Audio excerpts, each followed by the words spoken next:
ఇప్పుడు మీ సినిమాల్లో చాలా వరకు నిజ జీవితంలో జరిగినటువంటి సంఘటనలు పెట్టేస్తూ ఉంటారు అని విన్నాము. అది ఎంతవరకు నిజం? నిజ జీవితంలో జరిగినవి అంటే వెంకీలో ట్రైన్ సీన్ లాంటివి అంతకుముందు ఆల్రెడీ జరిగిన సీనే దాంట్లో పెట్టారు అని విన్నాం. అంటే నాకు ఫ్రెండ్స్ ఎక్కువ.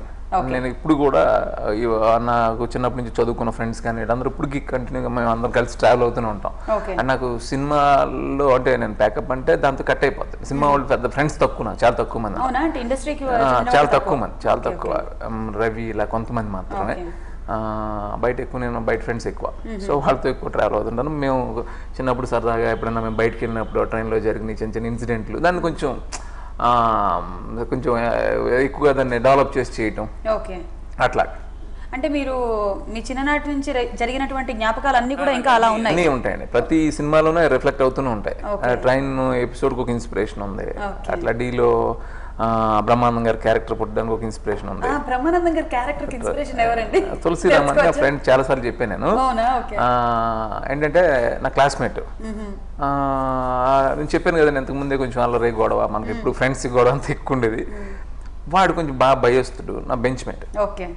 ఒక లెక్చరర్ అంటే అందరికి భయం, ఎస్పెషల్లీ వీటికి ఇంకెక్కువ భయం, బాగా భయం. నేను వాడు ఆ లెక్చరర్ అంటే నాకు పడదు అసలు.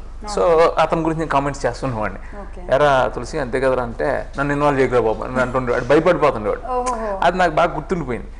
గుర్తుండిపోయి ఈ రెడీ మన డి సినిమాలో ఆ చారీ క్యారెక్టర్ని క్రియేట్ చేసి వాడికి ఆ మేనరిజం ఇన్వాల్వ్ చేయకనేది పెట్టడం జరిగిందండి.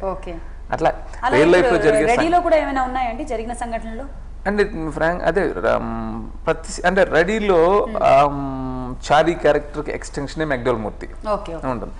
అంటే పర్టికులర్గా అంటే కొన్ని మాటలు కానీ, కొన్ని డైలాగ్స్ కానీ, కొన్ని ఇన్సిడెంట్లు కానీ నేను ఇన్స్పైర్ అయినా నాకు బయటకు వచ్చి అడాప్ట్ చేస్తుంటాను సినిమాలకి. నాకు ఏదైనా ఎక్స్పీరియన్స్, సినిమా ఫీల్డ్లో కూడా కొన్ని ఎక్స్పీరియన్స్ ఉండొచ్చు, ఏదో ఊరికే సరదాగా అడాప్ట్ చేస్తూ అంటే ఒక రియలిస్టిక్గా ఉంటుంది అని ఫీల్ అవుతాను.